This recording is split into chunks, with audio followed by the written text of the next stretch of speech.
Qyteti i Vlorës nga data 27 deri më datë 29 nëntor është një koqire e turneut të futbollit për veteran me motën Kupa Pavarësia 2025, ku kësaj radhe krahas ekipit një koqir të Vlorës do të marrin pjesë edhe reprezentacioni i veteranëve të Tetovës, ekipi Dardanët nga Londra, Anglia dhe ekipi veteranëve nga Prizreni.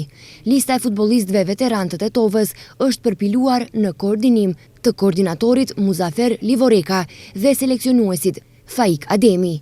Ekipi tetovar me qëllim prezantimin sa më dinjitoz në Vlorë disa ditë është duke u përgatitur në aspektin taktik-teknik dhe atë fizik. Për pjesëmarrjen e reprezentacionit të Tetovës, seleksionuesi Faik Ademi për televizionin Koha deklaroi: Qëllimi kryesor i këtij organizimi është kthimi i vizitës që na i bën veteranët e flamurtarit, gjithsesi ka qyteti i Vlorës, me të cilët jemi falënderues që na kanë ofruar ftesën që të marrim pjesë në turneun Kupa e Pavarësisë, ku do të marrën pjesë disa skuadra, flamurtari i Vlorës, veteranë e Tetovës, ku kryesisht përbëhet nga lojtarë të ish Shkëndijës tonë, ish veteranë të Shkëndijës,